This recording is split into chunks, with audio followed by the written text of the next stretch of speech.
Masala ബോണ്ടിലെ FEMA നിയമലംഘനത്തിൽ Thomas ഐസക്കിനും കിഫ്ബിക്കും ആശ്വാസം. കേസിൽ enforcement ഡയറക്ടറേറ്റിന്റെ നടപടി തടഞ്ഞത് ഹൈക്കോടതി നീട്ടി. വെള്ളിയാഴ്ച വരെ തൽസ്ഥിതി തുടരാനാണ് നിർദ്ദേശം.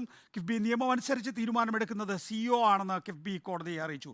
ശ്യാം ദേവരാജ് വിശദാംശങ്ങളുമായി. ശ്യാം, ഇപ്പോൾ വെള്ളിയാഴ്ച വരെ തൽസ്ഥിതി തുടരാനാണ് നിർദ്ദേശിക്കുന്നത്. അതായത് കേസിൽ എൻഫോഴ്സ്മെന്റ് ഡയറക്ടറേറ്റിന്റെ നടപടി തടഞ്ഞത് ഹൈക്കോടതി നീട്ടുകയാണ് ചെയ്യുന്നത്. അതെങ്ങനെയാണ് തോമസ് ഐസക്കിനെ സംബന്ധിച്ചിടത്തോളം ഈ തെരഞ്ഞെടുപ്പ്, ലോക്സഭാ തെരഞ്ഞെടുപ്പിൽ ഗുണകരമാവുക?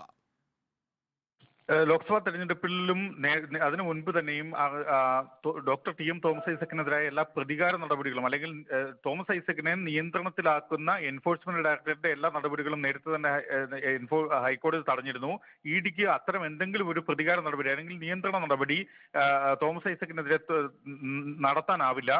ഈ കഴിഞ്ഞ ദിവസം ഒരു സമൻസ് നൽകിയിരുന്നു. നാളെ ഏപ്രിൽ 2-ന് നേരിട്ട് ഹാജരാകണമെന്ന് കാട്ടിയാണ് തോമസ് ഐസക്കിന് ഇഡി നേരത്തെ സമൻസ് നൽകിയിരുന്നത്. ഈ സമൻസ് ചോദ്യം ചെയ്താണ് വെള്ളിയാഴ്ച തോമസ് ഐസക്ക് ഹൈക്കോടതിയെ സമീപിച്ചത്. ഇന്ന് ഈ ഹർജി പരിഗണനയ്ക്ക് വരുമ്പോഴാണ് ഈ സമൻസിന്മേൽ തുടർ നടപടികൾ സ്വീകരിക്കരുത് എന്ന കാര്യം ഇഡിക്ക് മേൽ ഒരു നിർദ്ദേശമായി ഹൈക്കോടതി വെച്ചത്.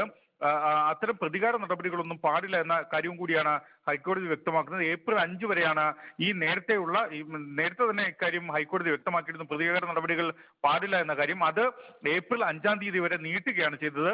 ജസ്റ്റിസ് TR രവി അധ്യക്ഷനായ സിംഗിൾ ബെഞ്ചിന്റെ ഇതാണ് ഉത്തരവ്.